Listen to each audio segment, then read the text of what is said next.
Hi, I'm here to talk today about the Mike Rowe Works Foundation.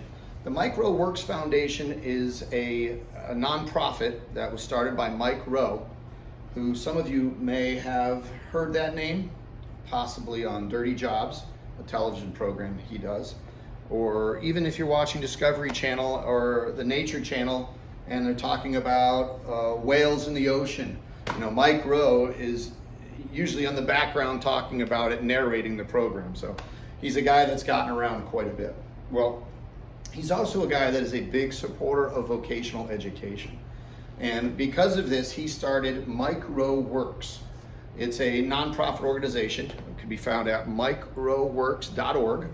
And they advocate for vocations, and they also give scholarships. They generated over $5 million in scholarship money to date.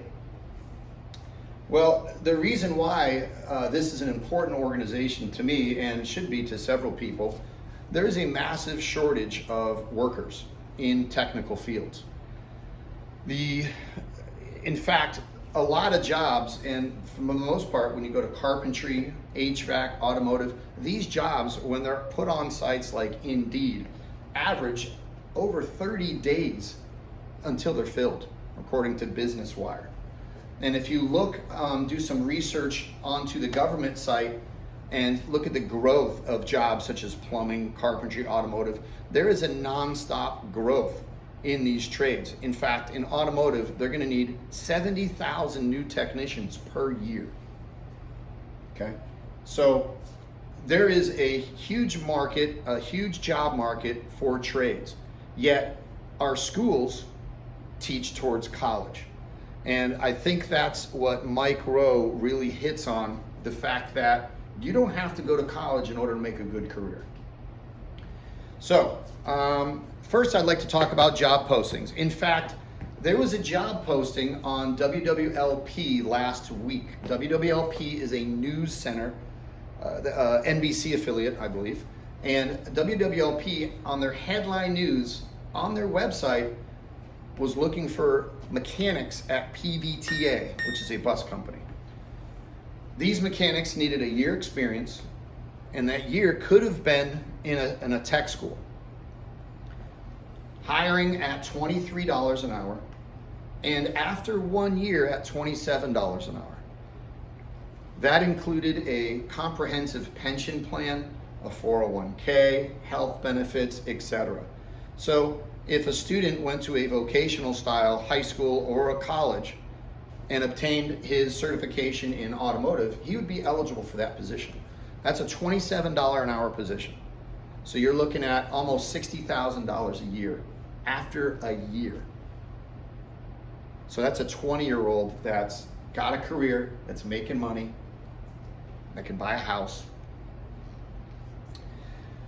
Well, the second thing I'd like to talk about is how the schools are structured now. And being a high school teacher, I kind of understand it a little better than most.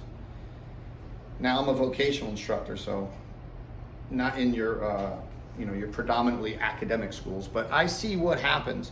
The academic schools push college. You know, you go to your guidance counselor as a 9th grader, they tell you you need to take this course, you need to take 2 Spanishes or 2 French, this college preparatory English in order to get into UMass or Westfield State. And you know what? They're right, and those are great opportunities. A college degree is something that somebody put it once and said it's the best investment you can ever make in your life. And that's not what we're talking about here. What we're talking about here is that you don't need a college education to make a living if you're not that type of person that wants to be in a classroom environment for another 4 years. You might be the type of person that is into electricity, is into robotics, is into plumbing.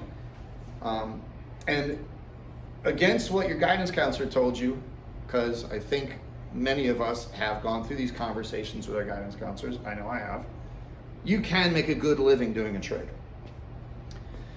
And that's the big misconception. The second problem in the schools is predominantly, who do they send to the tech schools? So when you're in 7th and 8th grade, maybe you're the kind of kid that, I don't know, threw spitballs on the ceiling or threw things out of a window, I don't know. troublemaker. What'd they do with that student? They said, you know what, you'd be great in a tech school. So the tech schools became overwhelmed with students that were behavioral issues and that weren't, striving to be the best. Tech schools need students that are the best.